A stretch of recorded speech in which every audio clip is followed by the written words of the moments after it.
Hey humans, welcome back to otro videito más. Today we're going to be trying out the SmallRig cage and the SmallRig fan for the Sony ZV-E1. Let's get to it.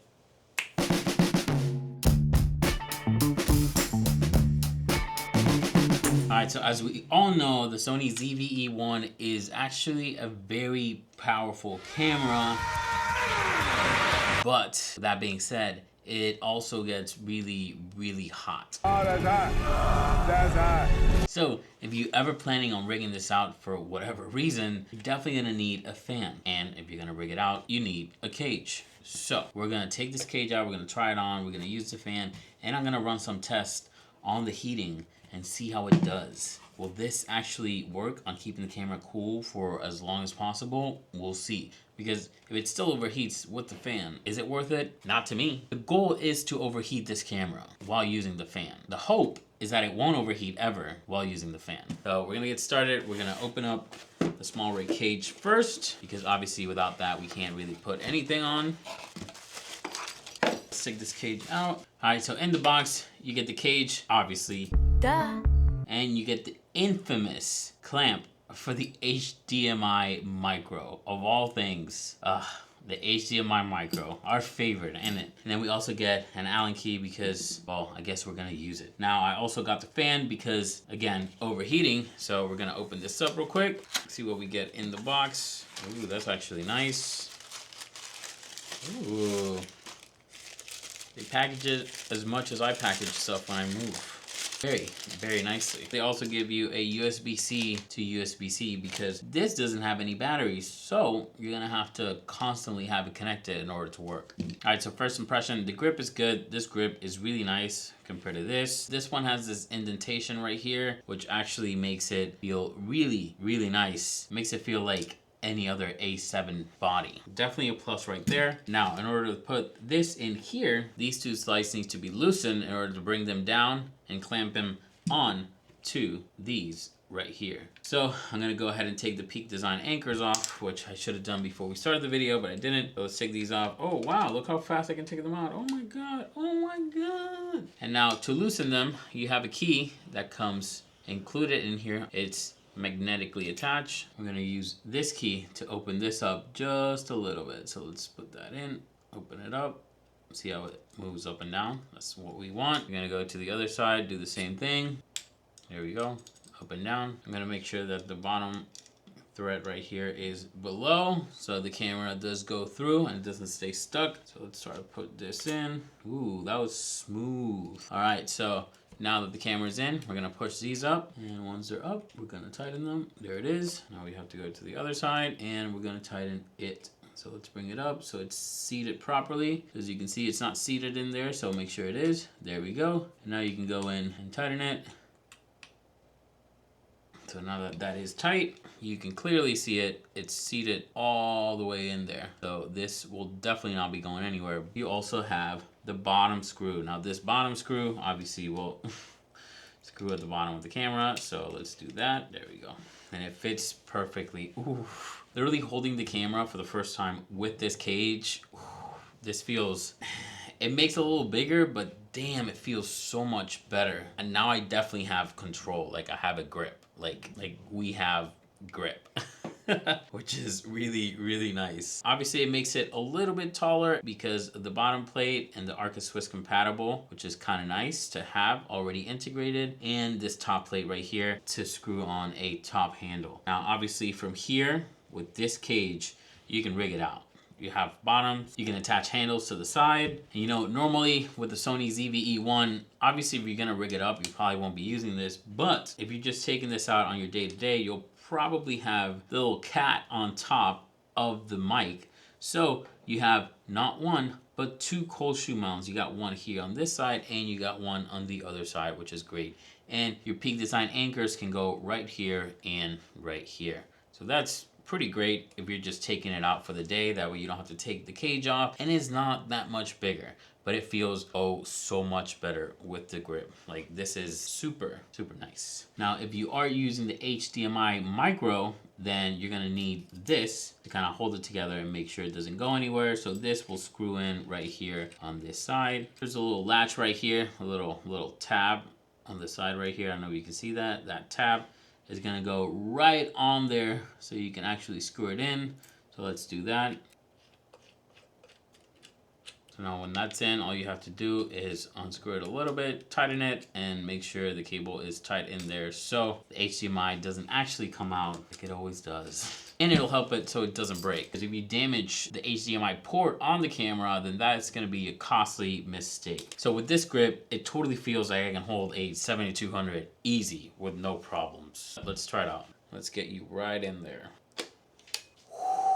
Okay, this is one-handed and I can do it. My forearm is kicking in, but one-handed and I can totally grip this camera, which is super nice. With a 7200, I mean, come on. This is actually very nice. Not too bad. Not too bad at all. Yeah, this feels amazing. Sony, I really wish you would have just had this grip integrated into the camera. Like, why? I know we're trying to go plasticky and like have the same material, which is why there's no like rubber on the grip, and I get it, but come on, this feels amazing. This is what a camera should feel like. I wonder if the A9 III feels like this. All right, so the cage is in. The cage feels amazing, to say the least.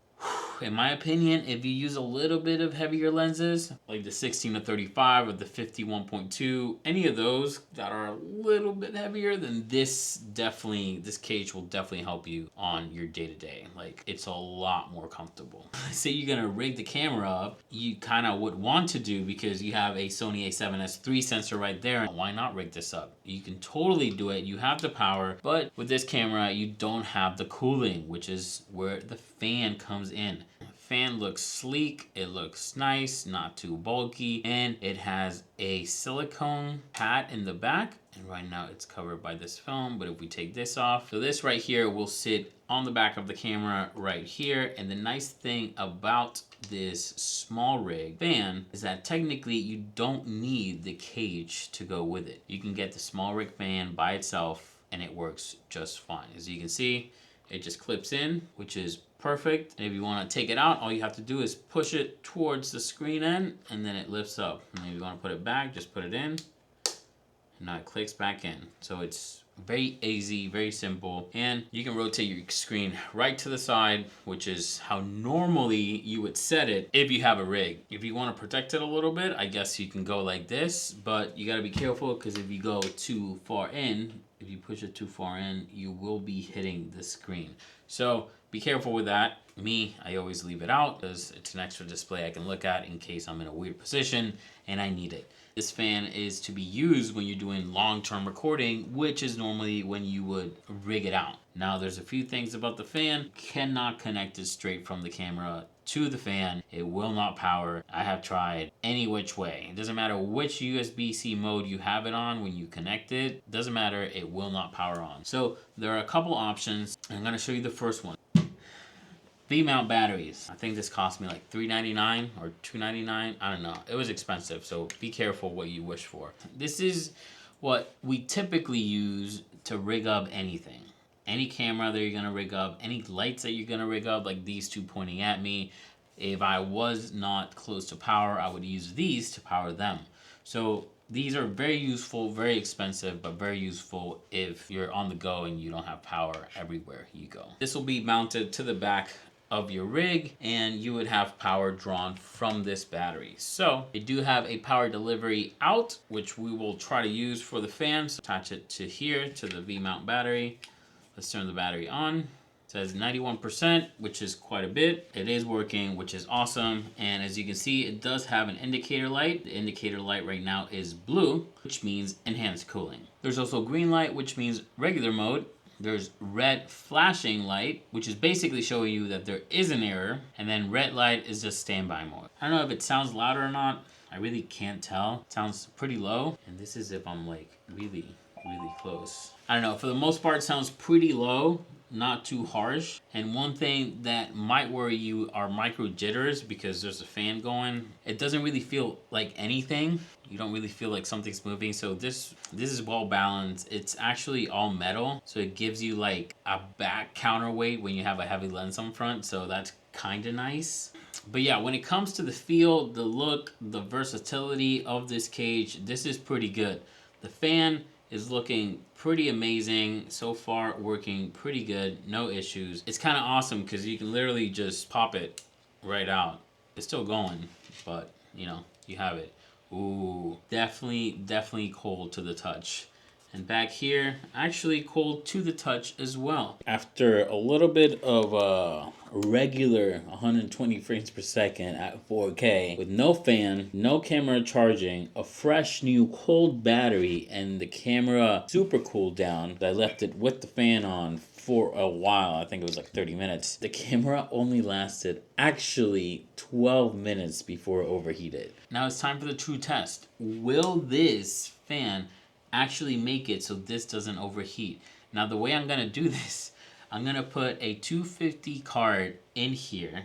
I'm gonna shoot 120 frames per second, regular, not S&Q, but 120 frames per second, 4K, and not only that, the camera will also be charging using the USB-C port on the camera. So it should get pretty hot. I'm gonna give it a go. Everything's gonna be plugged in and see how it goes. This is like worst case scenario. Battery being charged through USB-C, the camera running at 120 frames per second, 4K. I mean, worst case scenario, and we're gonna give it a go. It's gonna be hooked up to this V-mount battery. It should last the whole test, unless literally this never overheats, which will be a godsend. And yeah, we're gonna test it out, see what happens, so bear with me. Test number 1, it was 28 minutes, and then right after that, I think I gave it like 5 minutes worth of downtime, and then I turned it back on and it ran for 17 minutes, and then it turned off. After like 30 seconds, I turned it back on and hit record again, and it recorded for 4 minutes. In a high stakes situation, you wouldn't use a ZV-E1. This is for short clips, vlogging, whatnot. That's what it's for. But if you're trying to push this to its limits, that's kind of where the limit is. When you put it in comparison, 28 minutes is actually a hell of a lot better than 12. Definitely not 3 times more record time, but definitely a little bit more than double the record time. I mean, when you put it all together, yes, this fan freaking works. It's doubling the time you can shoot on a certain frame rate, at least from my 120 frames per second test. After seeing the results from just regular ZV-E1, then yeah.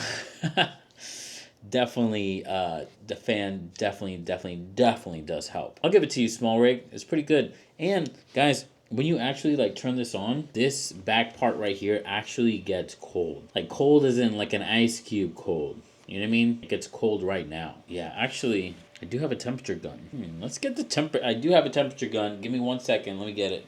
All right, so I have my temperature gun, and we're gonna take this 44 degrees Fahrenheit. Get out of here. I mean, that's pretty low.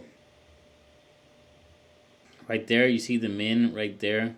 41 degrees Fahrenheit. That would be 5 degrees Celsius. This thing is cooling. Absolutely is doing it. So kudos to SmallRig, because this is working like a champ. So the fan retails for $69.99. The cage is another $70. So in total, with the fan and the cage, you're spending $140. Overall, the camera cage is actually amazing. Like holding this camera with the cage just makes it so much better. And I'll take the thicker body, height-wise, for a nicer grip. Like, this actually, like, I feel like I'm never letting go of this. Like, I can fight. Where is it? Oh, God.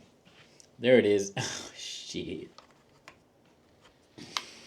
Yeah, you see? You can put your DJI mic on there. Pro tip. But yeah, that's it for this video. If you like it, leave it a thumbs up. Let me know down in the comments your thoughts. Do you think it's worth it? Do you think it's nice? Should you rig up your ZV-E1?